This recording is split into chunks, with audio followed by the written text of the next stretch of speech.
Celina, how do you feel? You are 12 years old. You're making a splash onto the scene as Annie in this wonderful, timeless musical. What is going through your head right now? I mean, first of all, nerves, a lot of them like racing through my head right now. But then again, I feel this wave of like excitement and I feel blessed. Like, I mean, it's so like, it's a feeling that I've never really felt before, but for the first time that I'm feeling it, it's such a good feeling, you know? So, Yeah. and excitement because I'm so excited for you guys to see the show. Like, it's so, so amazing. um, I'm feeling a bit of nervousness just because, you know, you always feel just a bit of nervousness before for like shows go on. And it's only like 12 days until the show. So yeah, but I'm very excited for you guys to see it. Awesome. I'm excited to see it. And I'm excited to see you all, you both. Megan, can you tell me a little bit about you just jumping right in there? She's making a splash, but you're also making a splash coming in and covering a role and replacing someone at the last minute, but you're such a professional. How does it feel to just jump right in? Isn't that crazy? It's just, I mean, it's just so much a part of this crazy, crazy business that we've chosen. But I mean, there's a lot of conflicting emotions that come along with this. Like when I got the phone call, I immediately felt terrible for Jane. I mean, I can only imagine how she's feeling. And I was really looking forward to seeing her in this role because I knew she was going to be amazing. So I can only hope that I can do her proud and try to fill her fabulous shoes. But I'm on top of that, I'm also thrilled. You know, I'm thrilled to be a part of this amazing cast, creative team, and crew. Like everybody is just remarkable. Working so closely with Tituss Burgess. How is that? I know, I love Tituss, and me and Tituss go way back. And even further than that, he and my husband were very close for years and years and years. So on top of loving Tituss as a person offstage, he's so brilliant as a singer, as an actor, as a dancer, as all of those things. So I feel so lucky that I get to experience it up close and personal and play with him. And Celina, tell me a little bit about what have your friends been saying? What has your family been saying? This is a so new thing. I want to know it all. It's actually extremely funny because when the news was announced that I was going to be playing Annie, every time I got a phone call, it was somebody telling me that they had played Annie in a school production. I'm just like, oh, that's very cool. I was like, yeah, so, like, thank you. Because like, I was getting 100 phone calls that day of people telling me that they played Annie in school productions. I'm like, some of them were like, I played Sandy in the school production of my Annie. I'm like, well, what do you want people to walk away with after they see this production? What do you want them to feel? What are you hoping that they get from this production? I really want them to feel, well, first of all, I want little Black girls that look like me to feel a sense of representation because, you know, I mean, you know, so yes, we know. I'm just so happy to be able to play this role because I'm a Black girl and I'm being able to represent all the little Black girls out there who are looking to start acting and dancing and start a professional acting career. And it feels so good. And oh my gosh. Yeah. And I want people to feel a message of hope, obviously, because COVID has messed everything up. So I want this show to feel like a big hug for people because this show is just it's so like therapeutic for people because it's like Miss Megan said, like it's a show about family and the feeling of belonging, and it's, oh my gosh, all those factors coming together to make Annie what it is. It makes me want to like start ugly crying. So yeah, you're gonna make me ugly cry. Yeah, I'm almost there. I'm just about there. Well, before we get there, I'm going to end it here. Thank you all so much. I really appreciate you, and I look forward to seeing this fabulous production. You all are going to be beautiful. I can't wait. Thank you for the time. Thank you so much. Hello, Taraji. How are you? I see a little Annie poster in the bed. Come on, you can recognize that's Nell Carter one too. It's Nell Carter. So I'm gonna get right into it. You are an inspiration for any Black actor that has ever had to overcome anything to achieve their dreams. And I cannot tell you what a privilege and an honor it is to just be speaking to you right now. What does it feel like to be the first Black woman to portray the role of Miss Hannigan since Nell Carter? I don't know what to say. I'm honored. But for me, it's literally, it's full circle for me because I watched Carol Burnett closely. Like we had a 13-inch black and white television with a coat hanger, a wire hanger for the antenna. And I would be this close to the TV and my mom would be like, your daddy ain't made out of glass, sit down. And I remember the first time I was introduced to Annie I was graduating kindergarten and I was tapped to sing Tomorrow for the graduation. Simultaneously, in that moment, I fell in love with live interaction with humans, being on the stage, theater. I didn't know it was theater at the time. I'm a kindergartner, but I remember doing something quirky and the audience laughed and I was like, and the louder I got with the song, the audience was in it. I was like, ooh, I like this feeling. So that's the first time I met Annie, my love for the theater. And then I saw it. And as a child, I don't know why I was drawn to Carol Burnett. Like I was absolutely drawn to Annie, but it was the Carol Burnett of it all for me. Yeah. And then I started watching her shows, her variety show, and I just studied the woman. Yeah. Can you tell me a little bit about what this experience has been in rehearsals, getting back into a musical place? I mean, you sort of gave us a little bit with some years ago when you got your Oscar nomination and, you did the music and we've been waiting and hankering because we know you went to Howard for drama. So we know you can sing. So what is it like getting it back into this musical mode? I feel at home. I mean, it just reminds me of the days of Howard, all of those rehearsals for all the mini productions that we did there.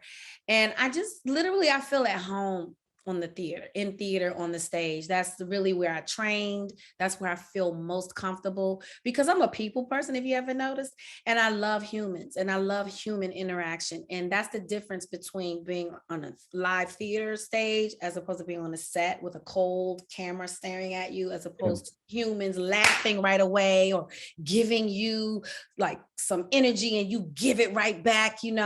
It's exciting and I love it. It makes the little hairs on the back of my neck stand up. I get goosebumps. I get nervous. I want to throw up. I want to laugh. I want to cry. But it's theater and I love it. Yeah. So will this like sort of segue you into doing maybe some Broadway, some off Broadway? I will absolutely do. I cannot stop doing this thing called acting until I get to Broadway. And it's not that I haven't had opportunities. It's just, for me, it's always been about timing. Yeah, definitely. It's always about timing. I mean, theater is about timing itself. You gotta have the time. Another journalist said, how you able to fit this in? I'm like, there's no fitting theater in. Theater becomes your life. Everything gets shut down when you're on that stage. It requires so much of your time. So that part is not something you can just fit in. It's not like a shooting schedule for a film. Yeah. Thank you so much, Taraji. I appreciate you. It has been a pleasure. And I look forward to seeing more of you. Yay, thank you so much. Happy holidays. Grace is such an iconic character, and you're following in the footsteps of some amazing women of musical theater, and Ryan King, as well as Audra McDonald. Tell me, what is it like to add to that legacy, and what does Grace mean to you? Oh my gosh, massive fan, obviously, of Anne and Audra. I love they both had slightly different interpretations of Grace and brought something completely different. And I feel like I'm kind of inspired by both of what they've done.